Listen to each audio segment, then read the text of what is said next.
Friends, मैं हूं दीक्षा। स्वागत है आपका अपना यूट्यूब चैनल OJN अकेडमी पर। ठीक है, तो आज हम चैप्टर नंबर 5 स्टार्ट करेंगे। तो हमने हरियाणा की ज्योग्राफी स्टार्ट की हुई थी, 4 चैप्टर हम कर चुके हैं ऑलरेडी। ठीक है, जिसने नहीं देखे तो वो प्लेलिस्ट में जाके देख सकते हैं। इससे पहले हम हरियाणा की हिस्ट्री और हरियाणा की पॉलिटी कंप्लीट कर चुके हैं। आप जो है प्लेलिस्ट में जाके देख सकते हैं। तो आज हम स्टार्ट करेंगे चैप्टर नंबर 5, जिसका नाम है हरियाणा के बांध। आज हम करेंगे हरियाणा के बांध। ठीक है, चैप्टर नंबर 5 है हरियाणा के बांध। तो पहला जो बांध है उसका नाम है कौशल्या बांध। पहले बांध का नाम क्या है? कौशल्या बांध। अब देखिए कौशल्या बांध जो है कहाँ है? पिंजौर पंचकुला में। कौशल्या बांध कहाँ है? पिंजौर पंचकुला में। ठीक है, पंचकुला में है। और कौन सी नदी पर है? इसमें देखो बांध में हमें क्या करना है कि कौन सी नदी पर बांध बना है और उससे उससे रिलेटेड जो इम्पोर्टेंट पॉइंट्स हैं वो हमें करने हैं, जो पेपर में आए हुए हैं या जो आ सकते हैं। ठीक है, जैसे कि कौशल्या बांध जो है, ठीक है, किस पर बना है? घग्गर की नदी। देखिए घग्गर की सहायक नदी। ठीक है, घग्गर की सहायक नदी कौन है? कौन सी है? कौशल्या नदी। घग्गर की सहायक नदी कौन सी है? कौशल्या नदी पर बना हुआ है कौशल्या बांध। घग्गर की सहायक नदी जो है कौशल्या नदी है। कौशल्या नदी पर बना हुआ है कौशल्या बांध। ठीक है, अब ये जो बांध है, ठीक है, जो कि पिंजौर पंचकुला में है। ठीक है, ये जो बांध है, ठीक है, ये 2012 में जो है तैयार हुआ। ये जो बांध है, कौन सा बांध? कौशल्या बांध जो है 2012 में जो है तैयार हुआ। ठीक है, अब देखिए, अब इससे रिलेटेड जो पॉइंट्स हैं, ठीक है, ये जो बांध है कौशल्या बांध, ठीक है, एक तो इस बांध से जो है 25 मिलियन गैलन पानी की आपूर्ति की गई। इससे जो है 25 मिलियन गैलन पानी की आपूर्ति की गई कौशल्या बांध से। और इस बांध को बनाने का क्या उद्देश्य था? ताकि बाढ़ पर नियंत्रण पाया जा सके और पेयजल की व्यवस्था जो है सही करी जा सके, इसलिए जो है कौशल्या बांध बनाया गया। ठीक है, और किस पे बनाया गया? घग्गर की सहायक नदी कौशल्या नदी पर कौशल्या बांध बनाया गया। 2012 में तैयार हुआ। इससे जो है 25 मिलियन गैलन पानी की आपूर्ति की गई। बाढ़ पर नियंत्रण पाने के लिए जो है ये बांध बनाया गया। उसके बाद है दूसरा बांध है दादूपुर बैराज। दादूपुर बैराज या फिर पथराला बांध। पथराला बांध। ठीक है, अब देखिए ये जो दादूपुर बैराज बांध है, ये जो दादूपुर बैराज बांध है, ठीक है, ये जो बना हुआ है किस नदी पर बना हुआ है? यमुना की सहायक नदी। यमुना की सहायक नदी सोम नदी पर बना हुआ है। ये जो बांध है यमुना की सहायक नदी सोम नदी पर बना हुआ है। ठीक है, अब ये बांध कहाँ है? ये बांध कहाँ है? यमुनानगर के निकट दादूपुर गाँव है। ठीक है, यमुनानगर के निकट कहाँ है ये? यमुनानगर के निकट, यमुनानगर के निकट दादूपुर नामक गांव में, दादूपुर नामक गांव में ये बांध है। अब इम्पोर्टेंट क्या करना है कि कौन सा बांध किस नदी पर है? ठीक है, यमुना नदी की सहायक नदी सोम नदी पर, सोम नदी पर पथराला बांध या दादूपुर बैराज बांध बना हुआ है। और कब बनकर तैयार हुआ? 1876 में, 1876 में जो है दादूपुर बैराज या फिर पथराला बांध बनकर तैयार हुआ। ठीक है, और कहाँ है ये? यमुनानगर के निकट दादूपुर गाँव में है। उसके बाद थर्ड आता है हथनी कुंड बैराज। उसके बाद थर्ड जो तीसरे नंबर पे बांध आता है उसका नाम क्या है? हथनी कुंड बैराज। अब देखिए ये जो बांध है वो किस नदी पर बना हुआ है? यमुना नदी पर। किस नदी पर बना हुआ है? यमुना नदी पर। ठीक है, 1999 में जो है ये बांध बनकर तैयार हुआ। 1999 में ये बांध बनकर तैयार हुआ। ठीक है, लेकिन इसमें जो पानी छोड़ा गया वो 2002 में छोड़ा गया। पानी जो छोड़ा गया, जो पानी इस बांध में जो है छोड़ा गया वो कब छोड़ा गया? 2002 में। ठीक है, अब देखिए हथनी कुंड बैराज का एक इम्पॉर्टेंट पॉइंट ये है, ठीक है, कि अटल बिहारी वाजपेयी की जो अस्थियां थी, अटल बिहारी वाजपेयी की जो अस्थियां थी वो हथनी कुंड बैराज में जो है विसर्जित की गई। पेहोवा में हथनी कुंड बैराज में जो है अटल बिहारी वाजपेयी की जो अस्थियां हैं हथनी कुंड बैराज में जो है विसर्जित की गई। ठीक है, हथनी कुंड बैराज में अटल बिहारी वाजपेयी की जो अस्थियां हैं वो विसर्जित की गई। उसके बाद है ताजेवाला बैराज। उसके बाद आता है ताजेवाला बैराज। कौन सी नदी पर बना हुआ है? यमुना नदी पर। कौन सी नदी पर बना हुआ है? यमुना नदी पर। ठीक है, ताजेवाला बैराज जो है यमुनानगर में, ताजेवाला जो है, ठीक है, वहाँ पर यमुना नदी पर ताजेवाला बैराज नामक बांध बना हुआ है। ठीक है, उसके बाद आता है मसानी बांध। उसके बाद कौन सा आता है? मसानी बांध। मसानी बांध जो है साहिबी नदी पर बना हुआ है। अब देखिए साहिबी, देखिए ये जो है साहिबी नदी पर मसानी बांध बना हुआ है। ठीक है। और कहाँ बना हुआ है? रेवाड़ी में, ठीक है। कब बनकर तैयार हुआ? 1989 में। साहिबी नदी पर बना हुआ ये बांध, रेवाड़ी में बना हुआ है, 1989 में बनकर तैयार हुआ। और मेन इसका उद्देश्य ये था मसानी बांध का कि साहिबी नदी से आने वाली जो बाढ़ थी उस पर नियंत्रण पाने के लिए जो है मसानी बांध बनाया गया था रेवाड़ी में। मसानी बांध जो है कहाँ बनाया गया? रेवाड़ी में। रेवाड़ी में साहिबी नदी पर जो है, साहिबी नदी पर जो है मसानी बांध बनाया गया और 1989 में इसका काम जो है पूरा हुआ। उसके बाद आता है O2 बांध। उसके बाद क्या आता है? O2 बांध, ठीक है। उसके बाद क्या आता है? O2 बांध। O2 बांध कहाँ बनाया गया? सिरसा में। O2 बांध कहाँ है? सिरसा में। कौन सी नदी पर? घग्गर हाकरा नदी पर। घग्गर हाकरा नदी पर जो है O2 बांध है। घग्गर नदी पर बोल सकते हैं। घग्गर हाकरा नदी पर कौन सा बांध है? O2 बांध है। और कहाँ है? सिरसा में। कहाँ है? सिरसा में। अब इसका निर्माण किसने करवाया था? O2 बांध का। O2 बांध कहाँ है? सिरसा में। सिरसा में घग्गर नदी पर कह सकते हैं। और निर्माण किसने करवाया था? बीकानेर रियासत और ब्रिटिश सरकार के सहयोग से बना था। किससे? बीकानेर रियासत और ब्रिटिश सरकार के सहयोग से जो है बना था। और ब्रिटिश सरकार, बीकानेर रियासत और ब्रिटिश सरकार के सहयोग से बना था O2 बांध, ठीक है। बीकानेर रियासत और ब्रिटिश सरकार के सहयोग से बना था O2 बांध, ठीक है। सिरसा में बना था, ठीक है। अब देखिए ये तो हो गया आपके 6 बांध, ये आप एक बार फिर से देख सकते हैं, नोट कर सकते हैं स्क्रीनशॉट। उसके बाद 7वां नंबर है खिलान वाला खोल, ठीक है। 7वां नंबर है खिलान वाला खोल बांध, ठीक है। ये बांध कहाँ है? यमुनानगर में, यमुना नदी पर बना है, ठीक है। ये बांध जो है खिलान वाला खोल बांध कहाँ है? यमुनानगर में, यमुना नदी पर बना हुआ है, ठीक है। और यमुनानगर के छछरौली के 9 गांवों की सिंचाई, ठीक है। इस बांध से यमुनानगर के छछरौली के 9 गांवों की सिंचाई जो है की जाती है। उसके बाद है अनंगपुर बांध, इम्पॉर्टेंट है। अनंगपुर बांध कहाँ है? फरीदाबाद में। अनंगपुर बांध कहाँ है? फरीदाबाद में। अनंगपुर बांध कहाँ है? फरीदाबाद में, ठीक है। अब ये जो अनंगपुर बांध जो है, ठीक है, ये किसी नदी पर न होकर, ठीक है, अरावली क्षेत्र में वर्षा के पानी को एकत्रित करने के लिए बनाया गया था, ठीक है। ये किसी नदी पर ना होकर ये पानी को इकट्ठा करने के लिए बनाया था। अरावली क्षेत्र में वर्षा के पानी को एकत्रित करने के लिए बनाया था अनंगपुर बांध, ठीक है। उसके बाद ये किसने बनाया था? राजा अनंगपाल द्वारा। अनंगपाल जो है हमने हिस्ट्री में पढ़ा है, ठीक है। हरियाणा की जो इतिहास है, ठीक है, वो आप प्लेलिस्ट में जाके देख सकते हैं। पूरा इतिहास हमने कवर किया है, पूरी पॉलिटी हम कर चुके हैं। तो पॉलिटी जो है और इतिहास जो है आप प्लेलिस्ट में जाके देख सकते हैं। और अब हम जो है ज्योग्राफी कंप्लीट करेंगे। अब देखिए राजा अनंगपाल द्वारा बनवाया गया था। अब देखिए एक इसमें जो मोस्ट इम्पॉर्टेंट पॉइंट है, ठीक है, जो पेपर में आया हुआ है, वो है एकमात्र ग्रेविटी डैम जो हाइड्रोलिक इंजीनियरिंग पर आधारित है। वो कौन सा बांध है? अनंगपुर बांध। ऐसा कौन सा बांध है जो हाइड्रोलिक इंजीनियरिंग पर आधारित है, ठीक है। एकमात्र ग्रेविटी डैम, इसको ग्रेविटी डैम बोला जाता है, जो हाइड्रोलिक इंजीनियरिंग पर आधारित है। उस डैम का नाम क्या है? अनंगपुर बांध। कहाँ है? फरीदाबाद में, ठीक है।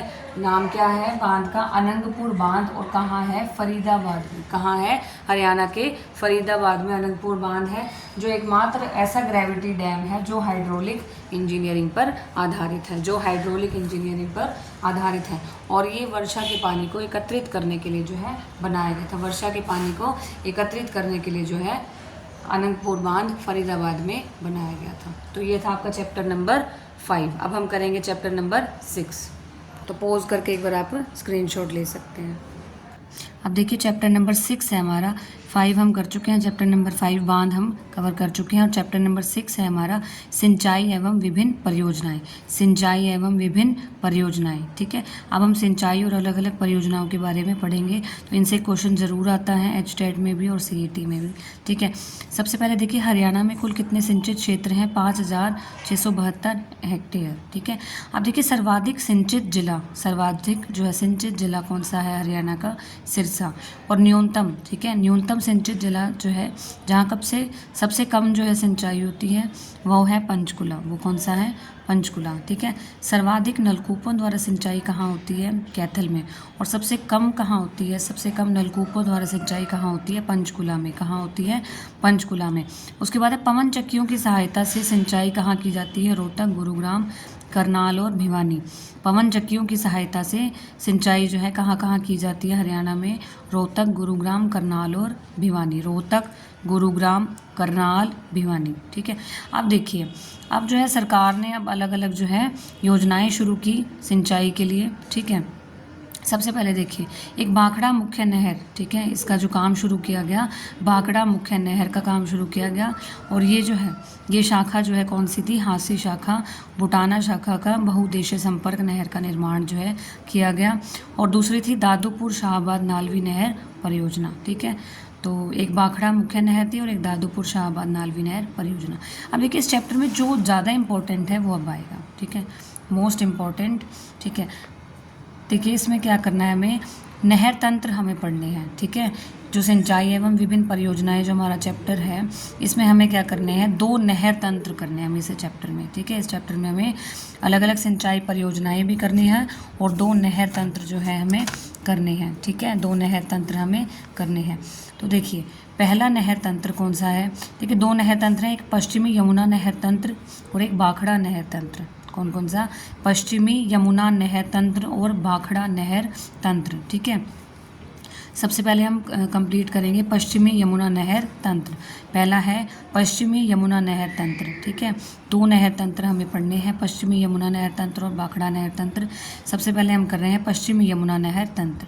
ठीक है, देखिए इसी में तंत्र में पश्चिमी यमुना नहर की हम बात करेंगे। इसे पुरानी मुगल नहर के नाम से, पुरानी मुगल नहर के नाम से जाना जाता है। सबसे पुरानी नहर है पश्चिमी यमुना नहर। पृथ्वीराज चौहान के समय की है। कब की है? पृथ्वीराज चौहान के समय की है।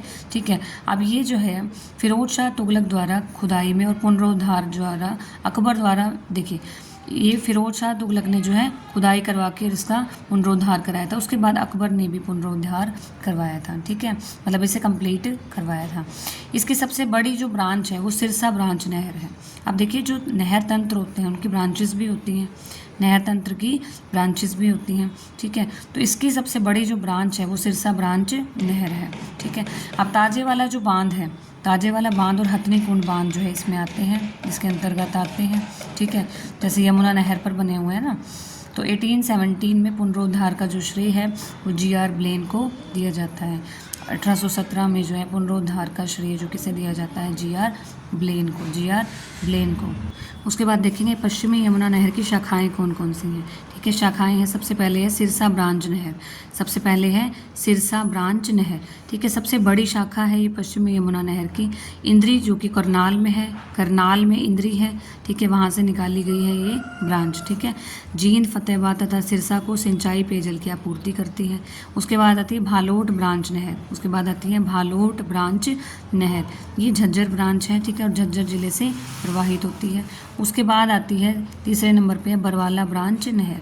तीसरे नंबर पे है बरवाला ब्रांच नहर, ये बरवाला की है। जींद ब्रांच नहर इसमें आती है, जींद में। ठीक है, इस नहर की प्रमुख शाखाएं रोहतक तथा भिवानी जिलों के लिए सिंचाई व पेयजल की आपूर्ति करती है। जींद ब्रांच नहर की इस नहर की जो भी शाखाएं हैं रोहतक, भिवानी जिले की सिंचाई और पेयजल की आपूर्ति करती है। ठीक है, जींद ब्रांच नहर की। ठीक है, कहाँ कहाँ की आपूर्ति करती है? पेयजल की, रोहतक और भिवानी, सिंचाई और पेयजल की आपूर्ति करती है। उसके बाद आती है हांसी ब्रांच नहर। उसके बाद आता है हांसी ब्रांच नहर। अब देखिए, ये प्रमुख शाखा है। ठीक है, ये जो है हम जो पश्चिमी यमुना नहर कर रहे हैं उसकी प्रमुख शाखा जो है हांसी ब्रांच नहर है। हांसी में चेतांग नदी के पोलियो चैनल से निकाली गई है, चेतांग नदी के पोलियो चैनल से निकाली गई। उसके बाद मूनक नहर, बहुत इंपॉर्टेंट है। मूनक नहर दिल्ली की लाइफलाइन भी बोला जाता है। करनाल के मूनक नामक स्थान से, करनाल के मूनक नामक स्थान से दिल्ली हैदरपुर तक जाती है ये नहर। ठीक है, दिल्ली की लाइफलाइन जो है कहलाती है। उसके बाद आती है सिंचाई परियोजना। ठीक है, नरवाना सिंचाई परियोजना करेंगे सबसे पहले, बहुत इम्पोर्टेंट है ये। ठीक है, नरवाना सिंचाई परियोजना। ठीक है, अब देखिए सालवन फीडर को धमतान डिस्ट्रीब्यूटरी से जोड़ने की परियोजना है ये। नरवाना सिंचाई परियोजना क्या करती है? ये जो सालवन फीडर है, ठीक है, सालवन फीडर को धमतान डिस्ट्रीब्यूटरी से जोड़ने की परियोजना है नरवाना सिंचाई परियोजना। अब देखिए नरवाना सिंचाई परियोजना के बारे में, हरियाणा और राजस्थान के निकटवर्ती मरुस्थलीय क्षेत्र से संबंधित मीठे जल के स्रोत जो है वो पूरे किए जाते हैं नरवाना सिंचाई परियोजना से। ठीक है, अब ये कहाँ से कहाँ तक बहती है? टोहाना में, फतेहाबाद सिरसा, ठीक है, और बाहल से भिवानी महेंद्रगढ़, ठीक है। ये जो सिंचाई परियोजना है कहाँ कहाँ से जो है ये जो परियोजना जहाँ के लिए शुरू की गई, कहाँ कहाँ जो एरिया कवर करती है, टोहाना में फतेहाबाद सिरसा का, और बाहल में भिवानी महेंद्रगढ़ का, बाहल में भिवानी महेंद्रगढ़ का। उसके बाद आती है कृष्णावती सिंचाई परियोजना, दूसरे नंबर पर है कृष्णावती। क्या है? कृष्णावती। अब देखिए साहिबी नदी क्षेत्र, जो साहिबी नदी क्षेत्र है वहाँ जो है परियोजना शुरू की गई महेंद्रगढ़ गुड़गांव साइड। वह अम्बाला जहाँ नहरों द्वारा सिंचाई संभव नहीं है तो उन क्षेत्रों में कृष्णावती जो है सिंचाई परियोजना शुरू की गई। ड्रिप इरिगेशन के माध्यम से जो है सिंचाई की जाती है इसमें। रोहतक गुड़गांव करनाल भिवानी भटिंडा में विकसित की गई। रोहतक गुड़गांव करनाल भिवानी भटिंडा में जो है ये परियोजना विकसित की गई। उसके बाद आता है दूसरा तंत्र। पहले हमने किया पश्चिमी यमुना नहर तंत्र किया, उसकी शाखाएं की, ठीक है। कौन कौन सी थी? सिरसा, भालोट, बरवाला, जींद, हांसी, मूनक नहर। मूनक नहर बहुत इंपॉर्टेंट थी। फिर हमने की थी सिंचाई परियोजना, नरवाना सिंचाई और कृष्णावती। उसके बाद हम स्टार्ट करेंगे बाखड़ा नहर तंत्र, ठीक है। अब देखिए ये जो परियोजना है, देखिए भाखड़ा नहर तंत्र, या बोल सकते हैं ये जो तंत्र है, ठीक है, ये किस कहाँ को कंप्लीट करता है या कहाँ कहाँ की परियोजना है? ये पंजाब हरियाणा राजस्थान की संयुक्त परियोजना है। पंजाब हरियाणा राजस्थान की संयुक्त परियोजना है। सतलुज नदी पर जो है बाखड़ा बांध जो नहर है निकाली गई। 226 मीटर ऊंचा बांध बनाकर बाखड़ा नहर निकाली गई। फतेहाबाद के टोहाना से हरियाणा में प्रवेश करती है और फतेहाबाद हिसार सिरसा में जो है सिंचाई करती है। बाखड़ा नहर और पश्चिमी यमुना नहर को यमुना नहर फीडर परियोजना के माध्यम से जोड़ा भी गया है। बाखड़ा नहर और पश्चिमी यमुना नहर को यमुना नहर फीडर परियोजना के तहत, ठीक है, और परियोजना के माध्यम से जोड़ा गया है। अब यमुना फीडर की जो है प्रमुख शाखाएं कौन सी हैं? ये बहुत इंपॉर्टेंट है, ये पेपर में आता है। जो यमुना फीडर है, अब देखिए यमुना फीडर से जो है जोड़ी गई दोनों नहरें, भाखड़ा नहर और पश्चिमी यमुना नहर को यमुना नहर फीडर परियोजना के माध्यम से जोड़ दिया गया। अब इनकी अब जोड़ने के बाद यमुना फीडर की बात कर रहे हैं हम, उसकी प्रमुख शाखाएं कौन सी हैं? नरवाना ब्रांच और बरवाला लिंक। बहुत इंपॉर्टेंट है, ये आप स्टार लगा सकते हैं, नरवाना ब्रांच और बरवाला लिंक। अब हम करेंगे प्रमुख सिंचाई परियोजनाएं कौन कौन सी हैं? सबसे पहले आती है नांगल उत्थापक। सबसे पहले कौन सी आती है? नांगल उत्थापक, ठीक है। ये कहाँ है? अम्बाला में। ये आपको नाम याद रखना है इसका, नांगल उत्थापक कहाँ है? अम्बाला में। उसके बाद आती है जवाहरलाल नेहरू उत्थापक। उसके बाद कौन सी आती है? जवाहरलाल नेहरू उत्थापक। ये महेंद्रगढ़ में जो है परियोजना शुरू की गई। कृषि विकास हेतु सूखा राहत कार्यक्रम के अंतर्गत इस परियोजना का कार्य आरंभ किया गया। महेंद्रगढ़ में कृषि विकास हेतु सूखा रहित, ठीक है, कार्यक्रम के अंतर्गत इस परियोजना का कार्य आरंभ किया गया, जवाहरलाल नेहरू उत्थापक परियोजना। उसके बाद आती है भिवानी उत्थापक सिंचाई परियोजना। इसे हम, ये बहुत इंपॉर्टेंट है, वेरी इंपॉर्टेंट क्वेश्चन, ठीक है, ये आ भी चुका है क्वेश्चन एचटेट में।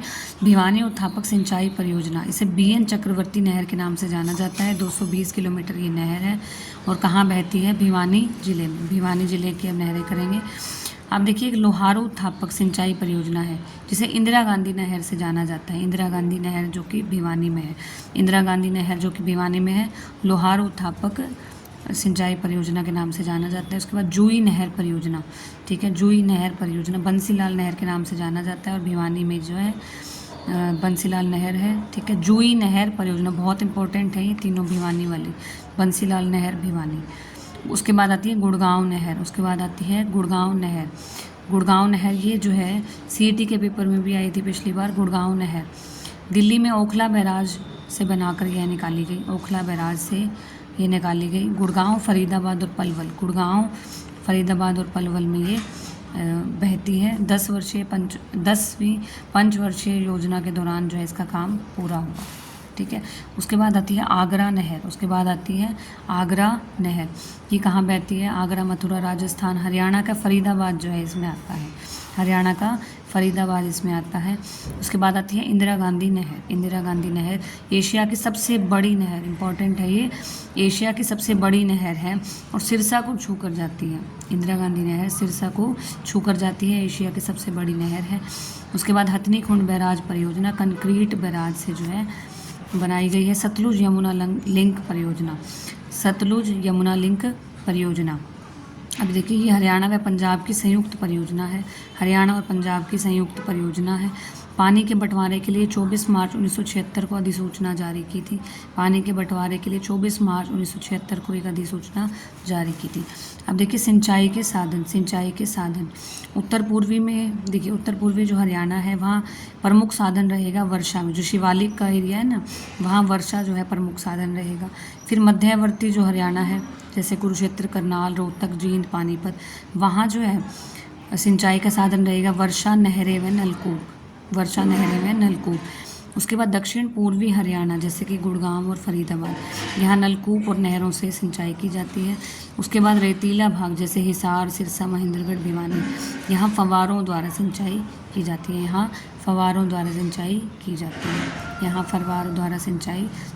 है। तो ये आप नोट कर सकते हैं, इससे क्वेश्चन ज़रूर आता है सिंचाई के साधन से। तो ये थे आपके चैप्टर नंबर 5 और 6 आपके कंप्लीट हो गए हैं। तो कैसा लगा तो कमेंट में ज़रूर बताइएगा। मिलते हैं नेक्स्ट लेक्चर में, तब तक के लिए बाय बाय।